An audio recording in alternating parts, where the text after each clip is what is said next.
আলেম সমাজের দিকে তাকালে বড় কষ্ট লাগে, কিন্তু এখন কিছু কিছু আলেমরা আমরা শুধু ভাইরালের ধান্দায় ঘুরে।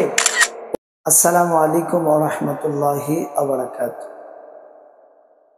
আজকে খুব দুঃখ নিয়ে, হৃদয় বিদারক মনের কষ্ট থেকে আজকে একটি বার্তা দেওয়া।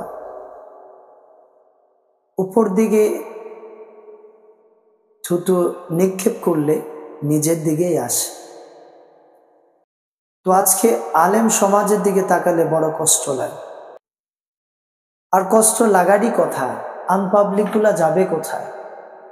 এই সুযোগ নিয়ে ইহুদি খ্রিস্টান নাছারারা তারা আমাদেরকে, ইসলামটাকে ধ্বংস করার জন্য তারা একটি প্ল্যাটফর্ম বেছে নিয়েছে।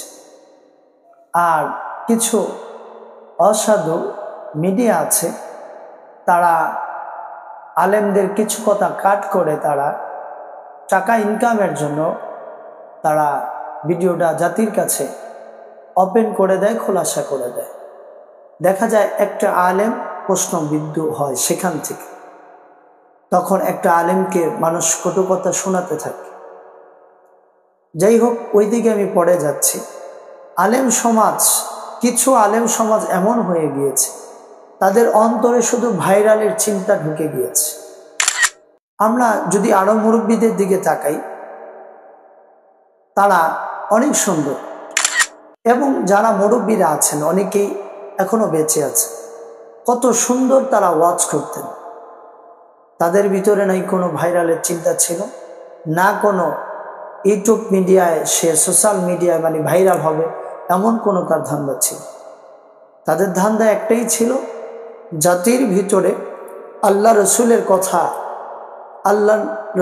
কথা, নবীর প্রেম কিভাবে ঢুকিয়ে দেওয়া যায় তাদের অঞ্চলে, তাদের কলিজাটা আল্লাহ রসুলের প্রেমে কিভাবে আবদ্ধ করা যায়, এই চিন্তায় তারা মগ্ন ছিল।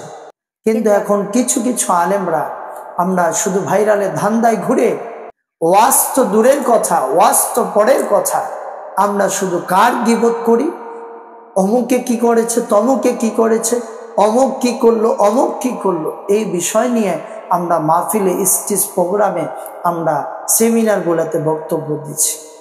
আফসোস হয় আপনাদের ভিডিও দেখি, আমরা নিজেরাই আলেমেরা আলেমদের সম্মান কমাচ্ছি। আমরা বলবো, যারা যেসব আলেমেরা এরকম আছেন, আপনারা আল্লাহর রস্তে আপনারা দিনের দিকে ফিরে আসুন, কোরআন হাদিস সুন্নাহ মোতাবেক চলুন, এবং ইখলাসের সহিত আপনি কাজ করে যান। ভাইরাল করার মালিক আল্লাহ, ইজ্জত দেওয়ার মালিক আল্লাহ। তো ইজ্জু মাংতাসা ও তু জিল্লু মাংতাসা, সবকিছুর মালিক আল্লাহ, তার উপর বিশ্বাস করেন। রিজিকের মালিক আল্লাহ, আপনি তার দিকে বিশ্বাস করেন। অবশ্যই আপনার কপালে যদি ভাইরাল হয়, রিজিক যদি বৃদ্ধি পায়, অবশ্যই আপনি ভাইরাল হবে। কিন্তু কার কথা, কার গীবত করে ভাইরাল হয়ে কি লাভ? আমি বলবো, আপনারা যারা আছেন, কিছু আলেমেরা এরকম করেন, আপনারা ভাইরালের ধান্দা, এর গীবত, এর কথা বাদ দেন। আসুন আমরা সব এক প্ল্যাটফর্মে ঐক্য হয়ে আমরা কাজ করবো। ইনশাআল্লাহ আমরা ভালো থাকবো। ইসলামটাকে, কোরআন সুন্নাহ দিয়ে আমরা মিডিয়াটাকে আমরা ভরপুর করে রাখবো, যেন ইহুদি খ্রিস্টান নাছারারা যেন এই প্ল্যাটফর্মে, অনলাইনে যেন তারা না আসতে পারে। আমরা সবসময় ভালো টপিক দিয়ে, ভালো কথা দিয়ে আমরা মিডিয়াটাকে আমরা প্রচারণ করে রাখবো। অনলাইনে আমরা সবসময় থাকবো ইনশাআল্লাহ। তো যাই হোক, আমার কথাগুলো যারা শুনবেন তারা একাত্মভাবে চিন্তা করে দেখবেন, কারো দল মত নেবেন না, কারো পক্ষ নেবেন না। হুজুর অমুক তমক করেছে, আর কিছু ভাইরা আছেন, হুজুররা কিছু বললেই আপনি ওর পক্ষে হয়ে যান, উনি ওর পক্ষে হয়ে যান। না ভাই, এটা করবেন না। আপনি দলিল খুঁজেন, কোরআন সুন্নাহ দলিল খুঁজেন। যাই হোক, সবাই ভালো থাকবেন, সুস্থ থাকবেন। আল্লাহ হাফেজ।